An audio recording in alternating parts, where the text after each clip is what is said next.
AI will never understand your birth chart, and this is the reason that nobody is talking about.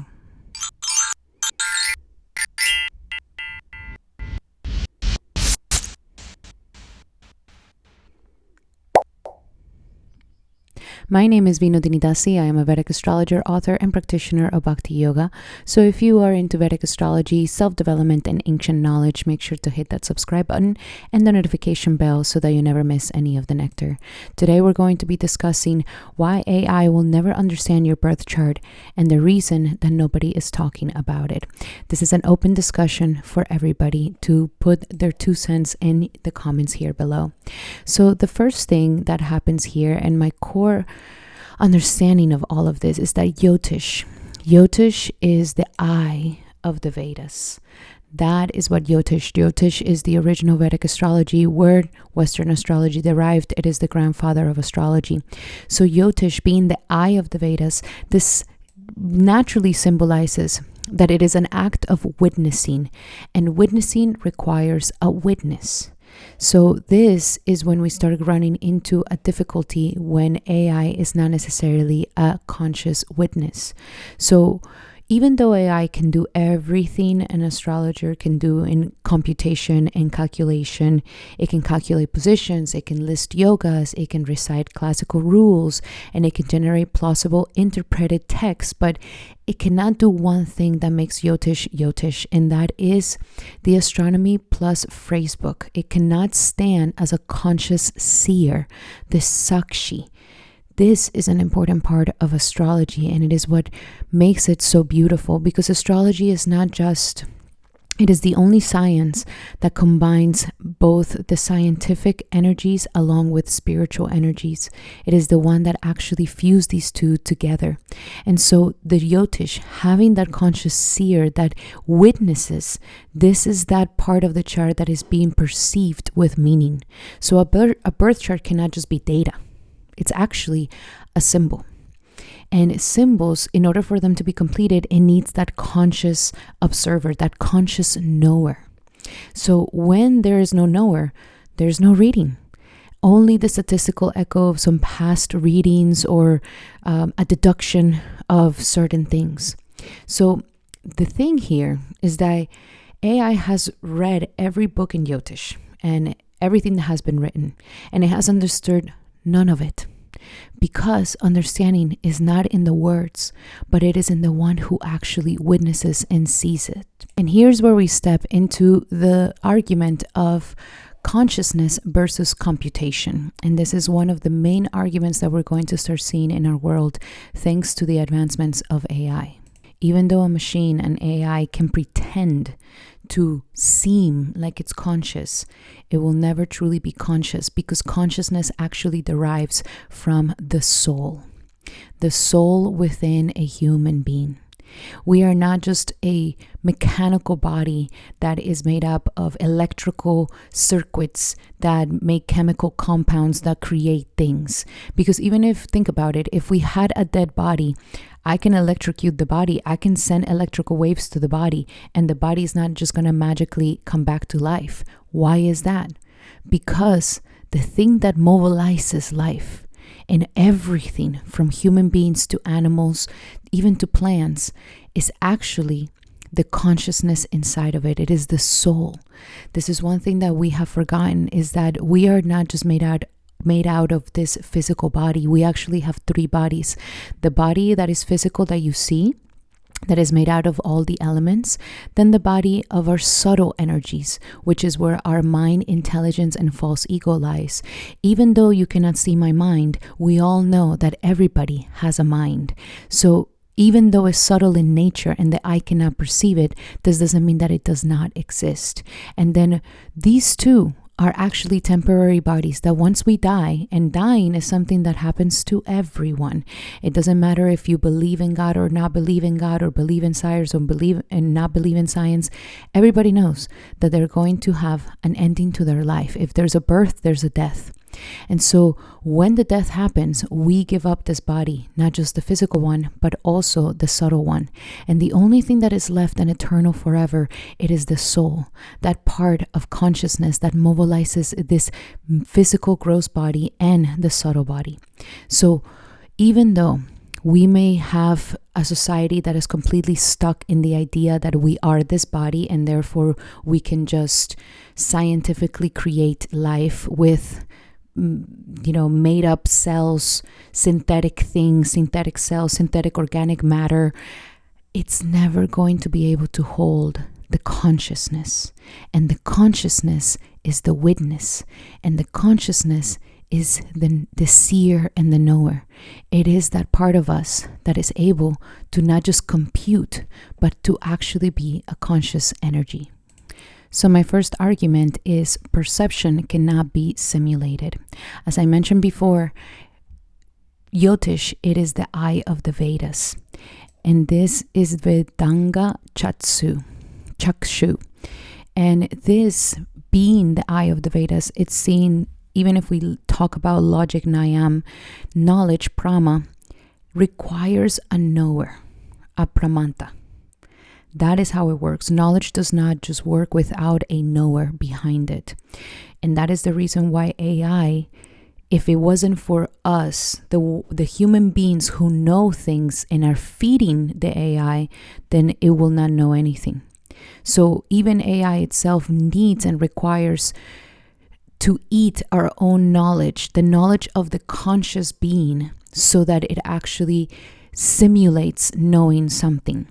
So with this being the eye of the Vedas, it is not like an eye like a camera, okay? No, it is an eye that implies that there's a seer behind it.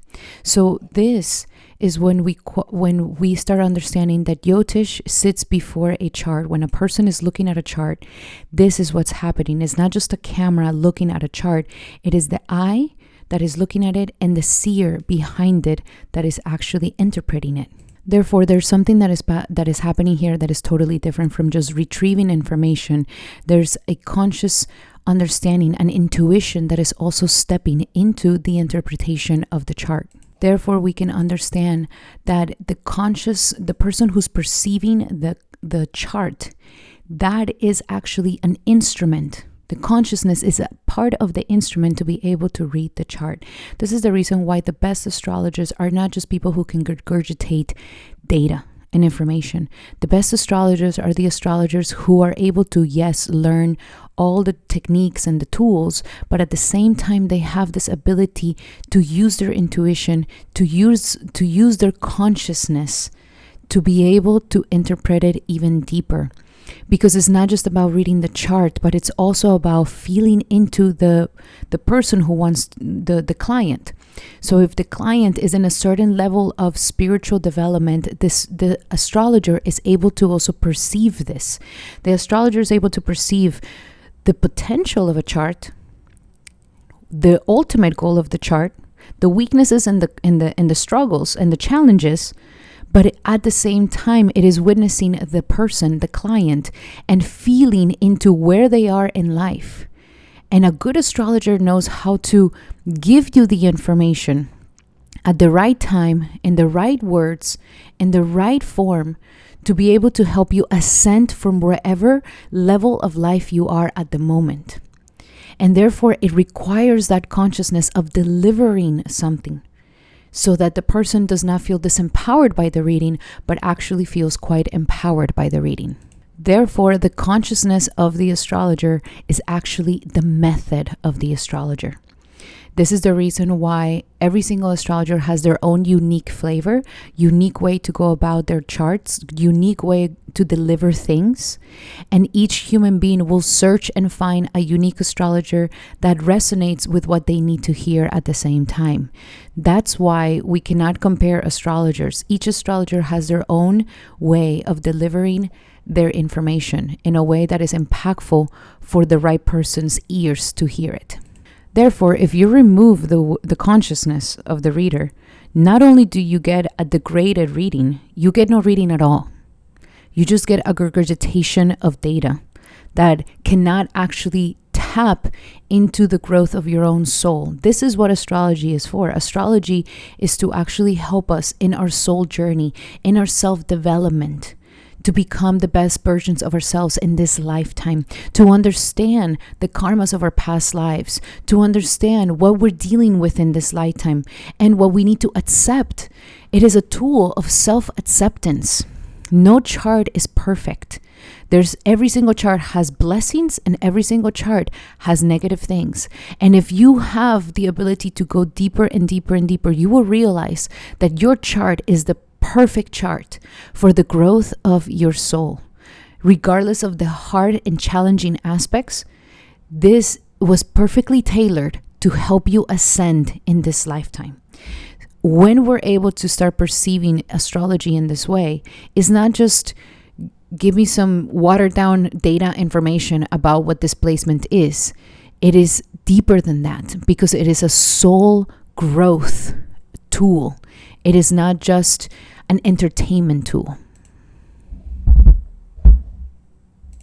As for the AI doesn't even have a present time. The AI doesn't even know the past, present, and future. It is just this anonymous energy that is waiting to have some sort of data being sent so that it can regurgitate data back. It does not understand what level of consciousness you are in. It does not understand what level of life you are in. It does not understand where your soul journey is at the moment that you're asking about your chart. Sure, it can have some facts that are correct, just like a broken clock. 1 minute out of the day is correct, but it does not have the consciousness behind it to truly help your own personal consciousness also grow. And this is the reason why we have been stepping into the AI psychosis. People are treating it as if it's going to help you in some way, somehow, therapeutically, that is going to help your consciousness, your growth. And for a moment, you may have that dopamine effect of like, oh, I'm getting somewhere, I'm growing, I'm overcoming things. But it all ends up in this AI psychosis that we're starting to experience in our society, where it doesn't really give the full growth of the soul and the consciousness. My second argument is pratibha. Pratibha is actually our intuition. And so it is the rules that undermine chart. What happens sometimes when we look at a chart is that you can have a yoga that says you're going to have wealth.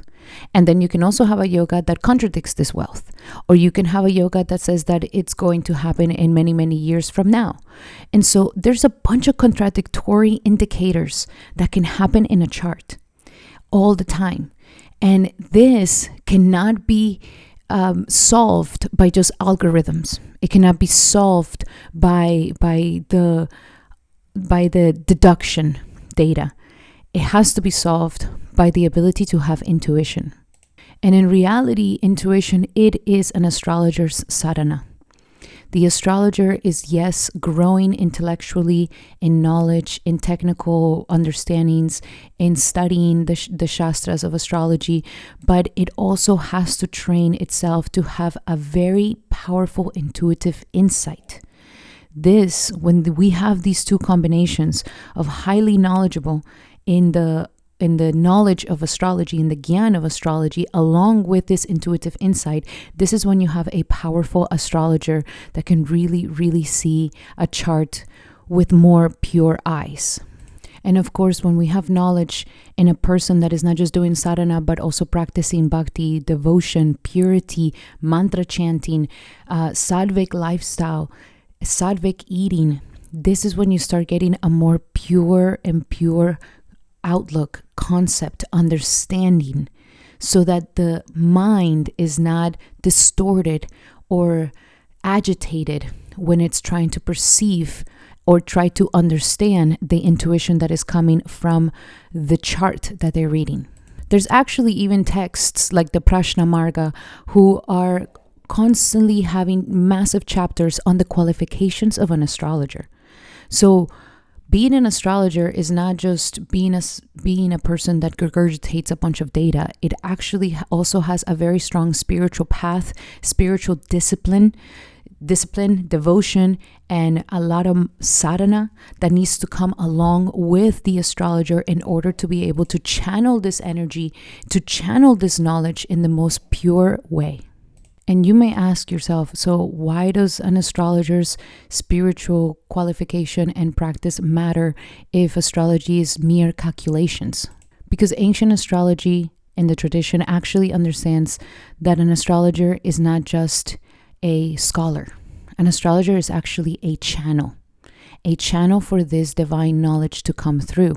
And a channel has to be pure, has to be clean, has to have certain qualification to be able to channel at its highest and best state.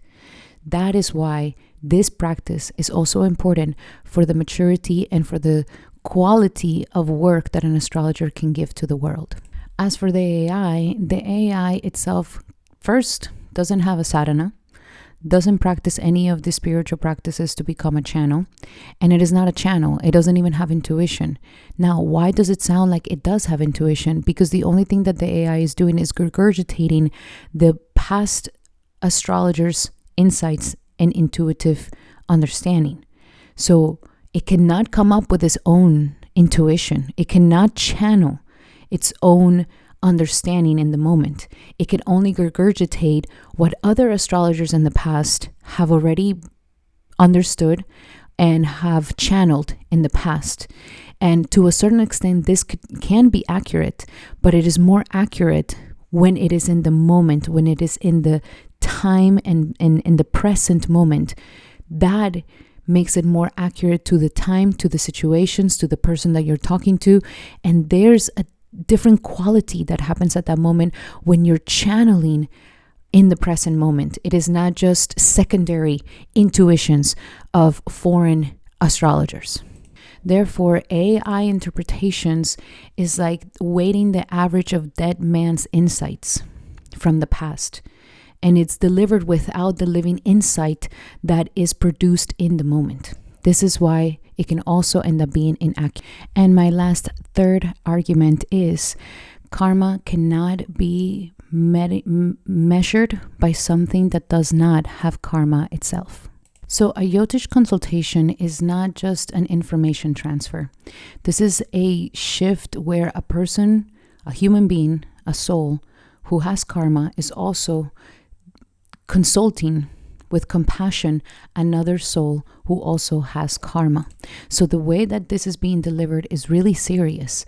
It actually is said in ancient traditions of Jyotish that when an astrologer reads somebody else's chart, this astrologer is actually taking in karma of the client.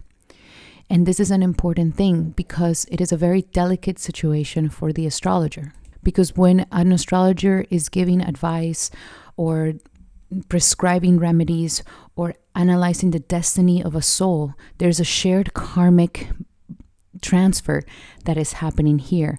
This astrologer, if they're very good, they can find a way to bless the client and to help them ascend. But if the astrologer is not very good, it can implement more fear and doubt within the person. Therefore, it is super important for an astrologer to truly practice a lot of compassion for every single client that he is reading their charts for. Because the astrologer himself has also gone through pain, hurt. They also don't have a perfect chart. They also are not the known be-all. Like me, I have very, very difficult placements in my chart. Absolutely, yes, I do. But an astrologer has the ability to have compassion for their client and to understand and see that this person also suffers, that this person also goes through tribulations and trials. And so they need to know how to deliver the message in a way that is not going to disempower the client, but is actually going to empower the soul journey to move forward. That is the greatest gift that an astrologer can give to another human being. If you leave an astrology reading feeling worse than how you came into it, that was not a good reading.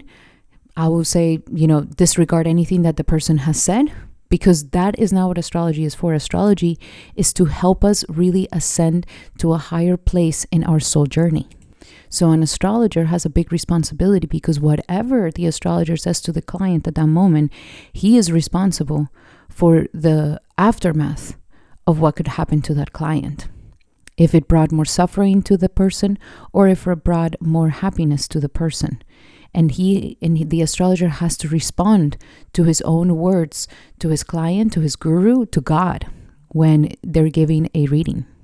As for the AI doesn't have any morality. It's not a moral agent. It cannot have karma.